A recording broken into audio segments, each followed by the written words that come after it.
She brought an old man breakfast, then the military came for her. For 7 months, Maya Thompson brought breakfast to an old man every single morning. Then one Tuesday at dawn, everything changed. 4 military officers in dress uniforms knocked on her apartment door at 6:47 a.m. The story introduces Maya, a struggling young community college student working graveyard shifts to survive, and Henry Walker, a homeless veteran whose impossible stories about Cold War operations nobody took seriously. The intro establishes their unlikely morning ritual at the park bench and the immediate mystery of why the Defense Intelligence Agency is interested in a 19-year-old waitress who simply shared her breakfast with a man the system had completely erased. The diner's fluorescent lights buzzed like dying insects as Maya wiped down the last booth at 4:47 a.m. Her feet ached in a way that made her wonder if she'd ever known what it felt like not to be tired. She pocketed her tips, $23 and change, and grabbed the bagged breakfast from the kitchen counter. Turkey sandwich, apple, coffee. Her employee meal. The walk from the diner to the park took 18 minutes through streets that smelled like rain and exhaust, past shuttered storefronts and the occasional early commuter rushing toward normalcy. Henry was already there on his bench, wrapped in layers that might have been green once, his gray beard catching the amber streetlight. For 3 weeks, Maya had walked past him every morning, eyes forward, the way you're supposed to. The way that keeps you safe, keeps you moving, keeps you from drowning in all the world's sadness. But on day 22, she'd stopped. She couldn't even explain why. "You look hungry," she'd said that first morning, holding out half the sandwich. He'd looked at her for a long moment, eyes startlingly blue and clear. "You look hungrier," he'd replied. But he took it anyway. Now, 7 months later, it was routine. She'd sit beside him for 20 minutes before class, splitting breakfast while the city woke up around them. They didn't talk much at first. Henry had a way of being present without demanding anything, and Maya appreciated that more than she could say. But she'd started noticing things. His hands, mostly. They were scarred in ways that told stories, not the random marks of street living, but deliberate patterns. Burns on the fingertips. A long white line across his palm that looked surgical. The missing half of his pinky finger on his left hand, severed so cleanly it could only have been done on purpose. "What happened to your hands?" she'd finally asked one morning in October. Henry had studied them like they belonged to someone else. "Budapest," he said quietly. "Long time ago." That's when the stories started. They called it Operation Nightfall, but that wasn't the real name. Real name was classified above my pay grade, and I was already pretty high up. Henry spoke while watching pigeons fight over a dropped bagel, his voice steady and specific in a way that made Maya's skin prickle. "Berlin, 1985. We were running a source out of the eastern sector, a KGB analyst who wanted to defect. Dead drops in the Tiergarten. Microfilm hidden in cigarette packs." Maya sipped her coffee and tried to decide if she believed him. Henry talked about the Cold War like other people talked about their Tuesday, casual, detailed, real. Code names that sounded like they came from spy novels: Blackbird, Mongoose, Oracle. Operations that officially never happened. Midnight meetings in Prague. A safe house in Warsaw that got burned. The time he spent 4 days in a shipping container crossing from East Germany into Denmark because the extraction plan went sideways. "You were a spy," Maya said, not quite a question. "Intelligence officer," Henry corrected, a ghost of a smile in his beard. "Spies are the people we recruited. I was the handler." She wanted to believe him. God, she wanted to. Because if the stories were true, then Henry wasn't just a homeless man the world had forgotten, he was someone who'd mattered, someone who'd served, someone with a name that meant something once. But she'd learned in her psychology classes about how trauma rewrites memory, how the mind builds elaborate fictions to protect itself from unbearable truths. Maybe Henry had been in the military once, maybe even overseas, and decades of hard living had transformed mundane service into something grander. "What about Budapest?" she asked. It was the story he returned to most often, the one that seemed to live behind his eyes. Henry's face changed. The casual storyteller vanished, replaced by something raw and haunted. 1987, we had an asset deep in the Hungarian security service, code name Morrison. He was our best source on Soviet troop movements in Central Europe. But someone on our side leaked his identity, we never found out who. Morrison knew they were coming for him. He asked for extraction. We promised him we'd get him out. Henry stopped talking. His hands were shaking. We didn't make it in time. I was 3 blocks away when they took him. I could hear the gunshots. He looked at Maya directly, his blue eyes absolutely lucid, absolutely present. We lost Morrison because someone in Washington decided paperwork was more important than a human life. I spent 40 years making sure that never happened again. And then. He gestured at himself, at the bench, at the life he was living now. Then I became the paperwork they lost. The notice came on a Tuesday. Past due rent, 3rd warning, court proceedings to follow. Maya stared at it while her mother's voice crackled through her phone asking if she was eating enough, if she needed money, questions Maya couldn't answer honestly because her mother was working 2 jobs in Cleveland just to keep herself afloat. Tuition was due Friday. She had $847 in her account and needed $1,200 minimum or she'd be dropped from her classes. The math was simple and brutal. She could either pay rent or pay tuition. Either way, she'd have to cut somewhere else. The somewhere else was obvious: stop buying the extra breakfast for Henry. Save the $6 a day, $42 a week. It wasn't enough to solve the problem, but it would buy her time. Wednesday morning, Maya walked to the park with nothing but her own coffee. Her stomach knotted with something that felt like shame as she approached Henry's bench, trying to form the words, trying to explain without explaining. But Henry looked up at her approach and smiled, a real smile that crinkled the corners of his eyes. "Rough night?" he asked. Maya sat down and the dam broke. Not crying, she wouldn't let herself cry, but words tumbling out about numbers that didn't add up and systems designed to keep people like her underwater.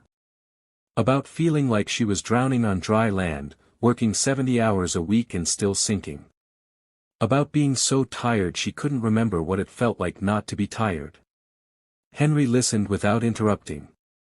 When she finished, he reached into his coat, that ancient green jacket he never took off, and pulled out a crumpled $5 bill. "Take it," he said. "Henry, no. Take it. Buy yourself breakfast. You need it more than I do." Maya shook her head, something breaking loose in her chest. "I can't. You don't understand, I came here to tell you I can't afford to bring you food anymore, and you're trying to give me money." "You've been feeding me for 7 months, Henry said quietly. "But that's not why you came here. You came because you see me. You look at me like I'm a person, not a problem or a ghost or something to step around. That's worth more than food, kid. That's worth everything." They sat in silence while the city moved around them. Finally, Maya said, "I'm sorry." "Don't be." Henry pocketed the $5. "Just sit with me. That's enough." And Maya realized that morning, hungry and broke and terrified, that this was what it meant to witness each other. To refuse to look away even when looking away would be easier. She didn't have answers or solutions, but she had this, 20 minutes on a bench with someone who saw her as clearly as she saw him. It was the morning that cemented everything. Whatever came next, she wouldn't walk away. That night in Budapest, when we lost Morrison, Henry was mid-sentence, his voice animated in a way Maya had rarely heard, when his hands suddenly clutched at his chest. The words cut off. His face went gray. "Henry."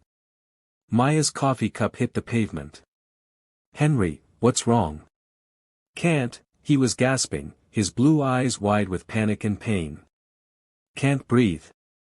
Maya's mind went blank and then snapped into focus with the clarity of pure adrenaline. She grabbed her phone, dialed 911, her voice steady despite her shaking hands as she gave the location.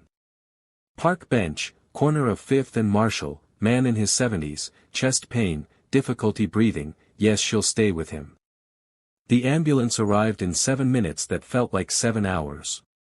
The EMTs moved with practiced efficiency, oxygen mask, questions rapid fire. Age? Medical history? Medications? I don't know, Maya said, and then made the decision that would change everything. He's my grandfather. Henry Thompson. He doesn't tell me everything. The lie came out smooth and automatic. She'd read enough to know that without family, without someone to advocate, people like Henry got filtered into a system that swallowed them whole. The EMT barely looked up, just made a note on his tablet and kept working. In the ambulance, Henry's hand found hers. He couldn't speak around the oxygen mask, but his grip was desperate, pleading. Don't leave me. Maya held on. At the hospital, the intake process was a blur of forms and questions Maya mostly couldn't answer. When they got to insurance, she took a breath and played her only card. He's a veteran. He should have VA coverage. The administrator, a tired woman with purple scrubs and skeptical eyes, typed something and frowned. I'm not seeing him in the system. Check again. Please. His name is Henry Walker, not Thompson. I used my last name before because, Maya's voice cracked. Please just check. He served. He deserves care. The woman's fingers moved across the keyboard with practiced boredom. Then she stopped. Her expression shifted. She picked up the phone. I need a supervisor to intake, now. 3 supervisors and 40 minutes later, Maya sat alone in a waiting room that smelled like disinfectant and fear, while somewhere in the hospital's administrative maze, people were making phone calls about a homeless veteran whose name had suddenly triggered something in a database. She didn't understand what was happening, only that Henry's collapse had opened a door she hadn't known existed. Ms. Thompson. A man in a charcoal suit stood in the doorway. His badge read Walter Vega, Defense Intelligence Agency. We need to talk about Henry Walker. Agent Vega led Maya to a small conference room with no windows and a door that locked with a magnetic seal. He set a folder on the table between them, thick with pages that looked important and official, though Maya couldn't read them from where she sat. How long have you known Mr. Walker? He asked. 7 months. We met, I saw him at the park and started bringing him breakfast. Maya's exhaustion was giving way to something sharper, something that tasted like fear. What's going on? Is Henry in trouble? No. Vega's expression was carefully neutral. But I need to understand your relationship with him. Did he ever discuss his past with you? His military service? He told stories, Maya said carefully. About Cold War operations. Berlin, Prague, Budapest. I thought, she stopped, the implications crashing over her. I thought he was confused. Making things up because reality was too hard. Vega opened the folder and turned it toward her. The page was almost entirely black, redacted, every line covered except for a few fragments. A name, Walker, Henry James. A series of dates spanning from 1979 to 1999. And a single line in the middle of the blackness, Special Operations Group, Classification Level, TS/SCI. The stories were real, Vega said quietly. Henry Walker served in military intelligence for 20 years. Most of his work was classified at the highest levels. Operations that officially never happened. Assets that officially never existed. When he retired in 1999, his service record should have been transferred to a secure database with protocols in place to ensure his benefits and care. Instead what? Instead, there was a database migration in 2003.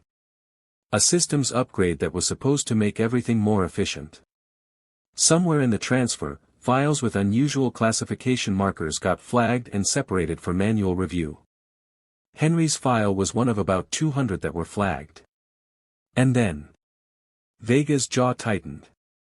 They were never reviewed. Just sat in a digital holding queue for 20 years while the man they belonged to fell through every crack in the system. Maya stared at the redacted page, at the fragments of a life that had been buried in bureaucratic negligence. The things he told me. Budapest, Morrison, the extraction that failed. All real. Operation Nighthawk, Spring 1987. Asset codenamed Morrison was a Hungarian intelligence officer feeding us information on Soviet military deployments. His identity was compromised. We lost him before extraction could be completed. Henry Walker was the case officer. It was one of the significant intelligence failures of that period. Vega paused. According to his file, Henry received a commendation from the president for his work establishing human intelligence networks in Eastern Europe. There's a photograph somewhere of him with 2 other officers at the fall of the Berlin Wall. And now he's homeless, Maya said, her voice barely above a whisper. Now he's homeless, Vega confirmed. Because our systems failed him. Because classified personnel require special handling, and that special handling became a bureaucratic black hole. Because no one looked. No one checked. He met her eyes. Until you. The VA record specialist appeared in the doorway, her face pale. He's stable for now, but his heart is badly damaged. They're saying days, maybe a week. Does he have any family we should contact? No, Maya said, the word heavy as a stone. Just me. Then you should go to him, Vega said. And Ms. Thompson? Whatever he wants to tell you, whatever he needs to say, let him. He's earned that much. Henry looked smaller in the hospital bed, diminished in a way that had nothing to do with his size and everything to do with the machines breathing for him, the wires connecting him to systems that beeped and hummed. His eyes opened when Maya pulled a chair close, and something like relief crossed his face. You stayed, he said, his voice hoarse behind the oxygen. Of course I stayed. Maya took his scarred hand carefully, mindful of the 4-line.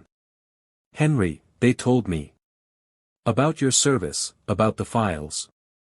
You weren't confused. You were telling me the truth.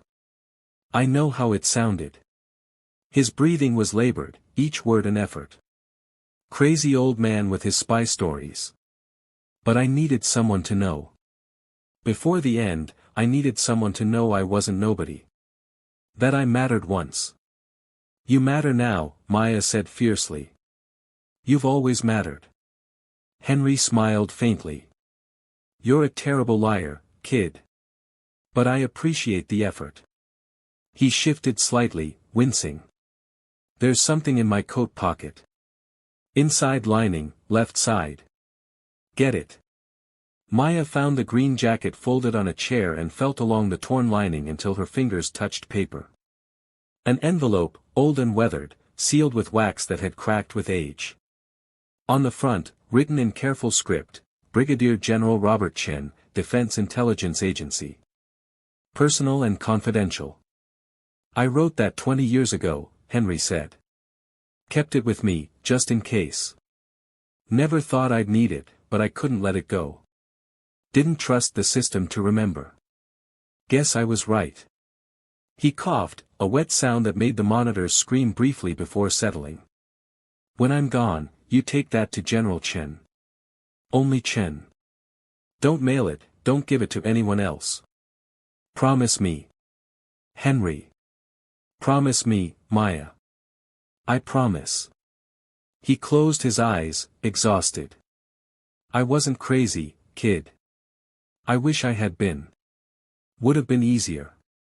Maya sat with him through the night, through the gradual slowing of the machines, through the moment at 4:33 a.m. when Henry Walker's breathing simply stopped and didn't start again. A nurse came, checked monitors with professional sympathy, asked if Maya needed anything. She shook her head. She needed nothing except time to sit in this room with the body of a man the world had forgotten, holding an envelope that might explain why. When she was finally alone, Maya opened the envelope carefully. Inside was a letter, 3 pages in the same careful script as the address, words she couldn't bring herself to read yet. And a photograph, for men in military uniform standing in front of the Brandenburg Gate. The year stamped in the corner, 1986. Henry was second from the left, younger but unmistakably him, his blue eyes sharp and alive, no gray in his beard yet. He looked like someone who mattered. Someone with a name. Maya slipped the photograph back into the envelope and held it against her chest like a heart she could restart if she just held on tight enough. Outside, the sun was rising on a city that would never know Henry Walker had died. But she knew. She'd witnessed it. And she wasn't going to let the world forget again. The knock came at 6:47 a.m. on Tuesday, exactly 2 days after Henry's death. Maya had slept maybe 4 hours total since the hospital, her mind a spiral of grief and fury and the weight of a promise she didn't know how to keep. She opened the door in sweatpants and a t-shirt that smelled like the diner, expecting a neighbor or maybe the landlord with another rent notice. 4 people in military dress uniforms stood in the fluorescent hallway. The neighbor from 4B was peering through a crack in her door, eyes wide. Maya Thompson. The woman in front was a colonel, her nameplate reading Martinez. I'm Colonel Sarah Martinez, U.S. Army. This is Major Okoro, Captain Reed, and Lieutenant Sato. We're here about Henry Walker. May we come in? Maya's apartment was a study in barely controlled poverty, a futon that served as both couch and bed, a hot plate and mini-fridge instead of a proper kitchen, textbooks stacked on a plastic crate serving as a table. She watched the officers take it in with expressions that were carefully blank, professionally neutral, and somehow that made it worse. We understand you were with Mr. Walker when he passed, Colonel Martinez said. And that you have something he wanted delivered to General Chen. Maya's hand went instinctively to the envelope she'd been carrying in her jacket pocket. He said to give it only to General Chen. Then that's what we'll do. There's a military transport leaving from Reagan National at 1,300 hours. General Chen has requested your presence in Washington. He'd like to speak with you personally. Martinez's expression softened slightly. Ms. Thompson, we know this is overwhelming. But Henry Walker was a decorated officer whose service record was lost due to systemic failures that are frankly inexcusable. General Chen wants to understand what happened and ensure it never happens again. Your testimony about your time with Henry is crucial. My testimony? Maya felt like she was speaking a language she didn't fully understand. I'm just a student. I brought him breakfast. What could I possibly testify about? You can testify about who he was, Martinez said simply. About the man the system forgot. Sometimes that's the most important testimony of all. The flight was Maya's first time on a plane, and she spent the entire 2 hours unable to appreciate the miracle of being in the sky because her mind was elsewhere, with Henry on a park bench, with his scarred hands and impossible stories, with the envelope burning a hole through her jacket pocket. Captain Reed sat beside her, professional and polite, answering questions about procedure and what to expect but carefully avoiding anything about Henry's actual service. That's above my clearance, he said more than once. The Pentagon was vast and cold and overwhelming, marble halls that echoed with power and importance, people in uniforms and suits moving with the purposeful efficiency of those who knew they mattered.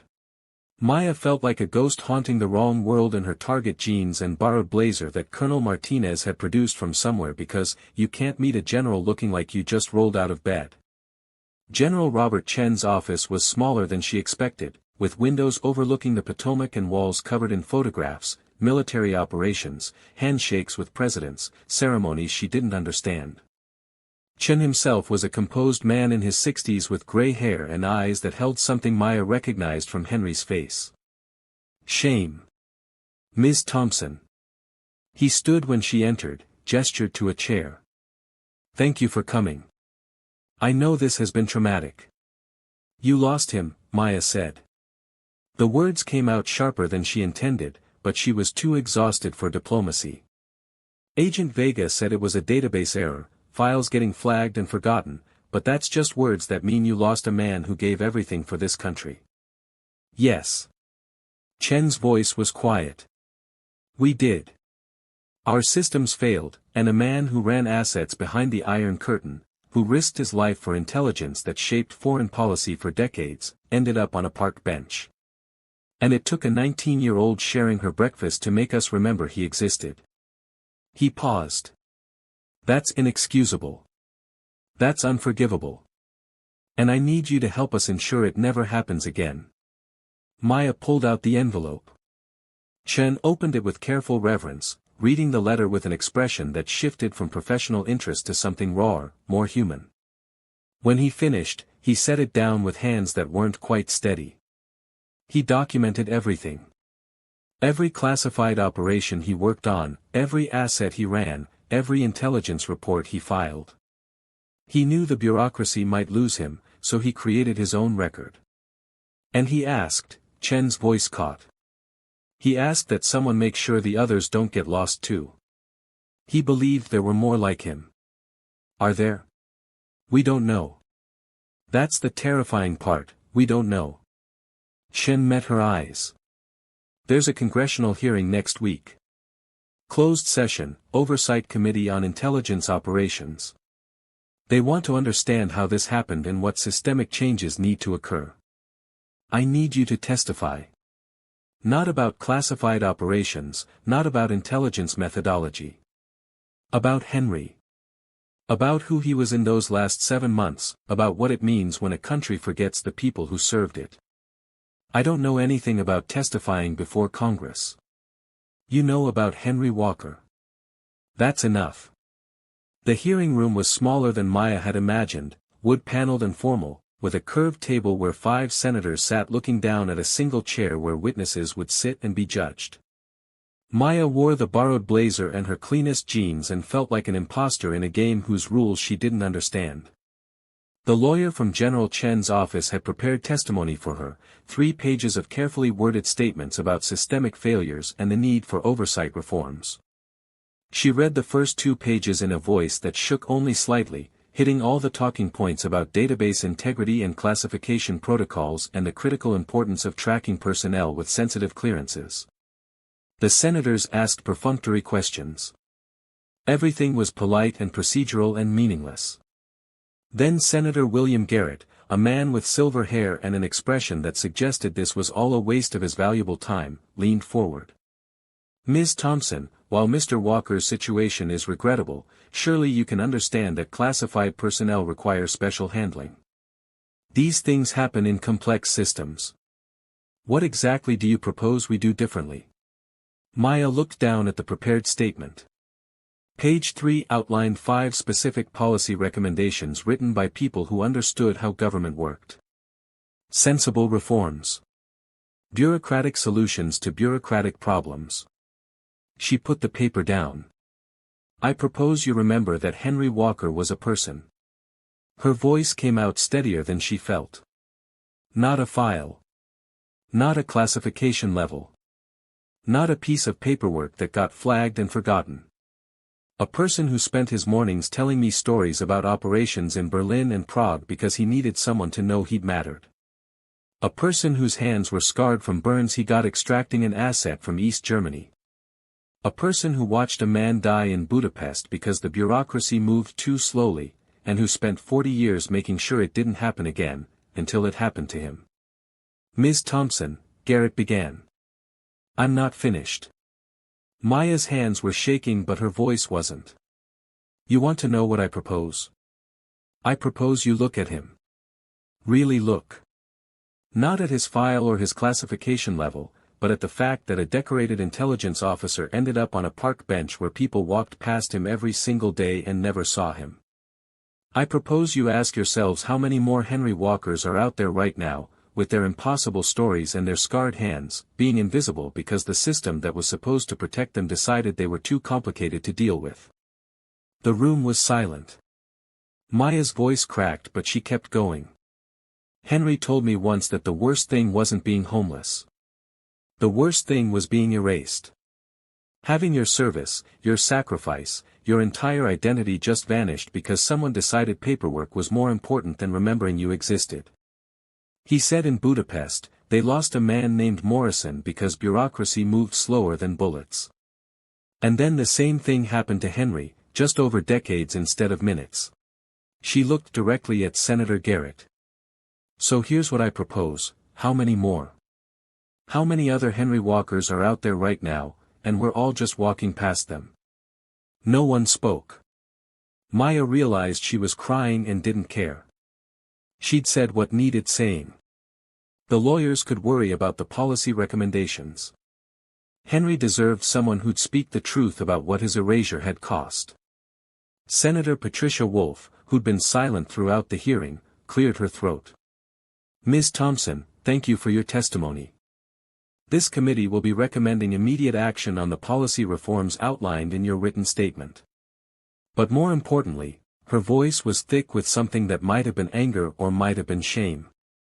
More importantly, we'll be launching an investigation to identify any other veterans whose classified service resulted in loss of benefits or records. We owe Henry Walker that much. We owe all of them that much. Maya left the hearing room feeling hollowed out and strangely lighter, like she'd set down a weight she'd been carrying since that morning in the park when Henry's breathing stopped. Behind her, she could hear the senators already arguing about budgets and timelines and jurisdictional authority. But at least they were arguing. At least someone was looking. 6 months later, Maya stood at the same park bench where she'd met Henry, holding 2 cups of coffee and waiting. The city looked different now, softer somehow, though nothing had physically changed. What had changed was Maya. She'd finished her semester, somehow. Testified 2 more times before different committees. Watched the Henry Walker Accountability Act pass with bipartisan support, watched the president sign it with a gold pen while photographers captured the moment for history. The Veterans Classification Review Task Force had found 127 others. 127 veterans whose classified service had resulted in some form of bureaucratic erasure, lost benefits, missing records, identities that existed in fragments across incompatible databases. The youngest was 53. The oldest was 87. Some were homeless. Some had died years ago with no one knowing their true service. Some had been living normal lives but without access to the benefits and recognition they'd earned. Maya was the civilian liaison. It was a position that hadn't existed before, created specifically because General Chin believed the task force needed someone who understood what it meant to be invisible. Her job was to meet with the found veterans, help them navigate the system, ensure their stories were heard and documented. She dropped down to part-time at the diner, transferred to a 4-year university with a scholarship funded by donations made in Henry's name. Her mother cried on the phone when Maya told her she wouldn't have to work 70-hour weeks anymore. Thomas Reeves approached slowly, the careful walk of someone used to being told to move along. He was younger than Henry had been, maybe early 60s, with a face weathered by years of living rough. Maya had found his name in the task force files 3 weeks ago, Navy intelligence, operations in the South China Sea during the 90s, records classified and subsequently lost in the same database migration that had swallowed Henry. Thomas? Maya stood and held out the coffee. I'm Maya Thompson. Thanks for meeting me. He took the cup with hands that trembled slightly, not from age but from disuse, from years of people not offering him anything. The letter said you could help with my records. Getting my benefits reinstated. We can. We will. Maya gestured to the bench. But first, I want to hear your story. What happened? Where you served? Who you were before the system lost you. Thomas sat slowly, like he wasn't sure the offer was real. Nobody's really looked at me in 15 years, he said quietly. Not really looked, you know. Like I'm a person instead of a problem. I see you, Maya said. The words came easily now, worn smooth by repetition but no less true. And I'm here to make sure everyone else does too. You're not invisible anymore, Thomas. You're not forgotten. Tell me about your service. Tell me everything. And as Thomas began to speak, his voice gaining strength with each sentence, Maya understood what Henry had been trying to teach her all along. Power wasn't in what you owned or achieved. It wasn't in credentials or authority or knowing the right people. Power was in the refusal to look away. Power was in bearing witness. Power was in sitting on a bench with someone the world had decided didn't matter and saying, simply and fiercely, "You matter. I see you. Your story deserves to be told." The morning sun caught the steam rising from their coffee cups, and somewhere in the city, other people were walking past other park benches, making the choice to see or not see the invisible among them. But here, in this moment, one more person was being remembered. One more story was being heard. And that was enough. It had to be enough. It was the only way any of this meant anything at all.